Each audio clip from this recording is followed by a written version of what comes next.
Hello learners, let us discuss what is the requirement in speaking. There are plenty of things we can discuss that Ielts speaking requires. We cannot discuss everything in one lecture, so let us understand the major things. The very first thing which is required in Ielts speaking is how fluently you speak. How fast you speak is absolutely a wrong idea. I have seen many candidates speaking very fast, keeping in mind that this will help them to score better. This is really not the case. Speaking fluent means that you need to talk like a native speaker.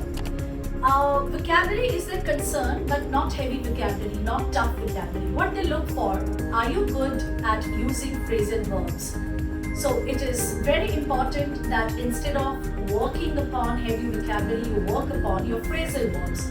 In our day-to-day life, when we talk in our native language, we don't use heavy words. We always try to use some words, which match the style to the local speaker, of that particular community or of the nation. For an example, if you're not happy, you always say that, oh, your whole idea has put me off.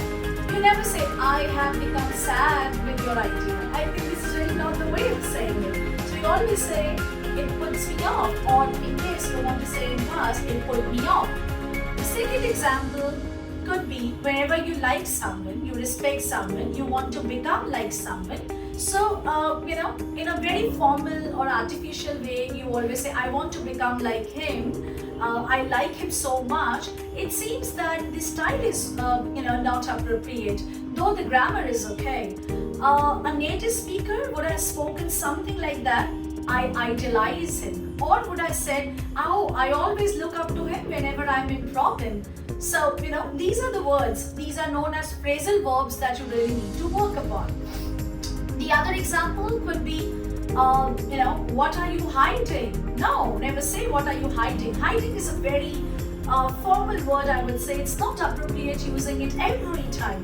Instead of that, when it comes to speaking, try to use the phrase, what are you keeping back? I want to know, what are you keeping back?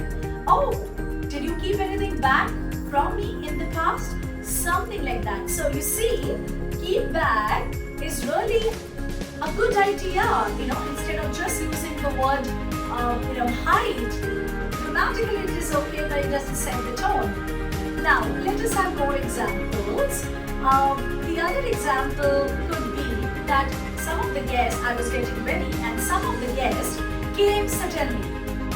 Okay, or came without informing me. I think if you're talking to one of your friends, you will never use it, oh, they came without informing me, this was not good. You will always use the right phrasal verb. Oh, some of the guests, when I was leaving, dropped in. So you see, this phrasal verb, drop in, which means that, they came without informing you. But you always have this informal style in speaking. In speaking, they always check your informal style, your tone. Speaking is very different from writing. So do not prepare your mind in the same way when you're preparing for Ielts. Always keep in mind. Phrasal verbs may create magic for learners. Always focus on easy words, connecting words, rather working upon heavy vocabulary. In coming lectures, we will learn more about grammar. Till then, keep learning. Bye.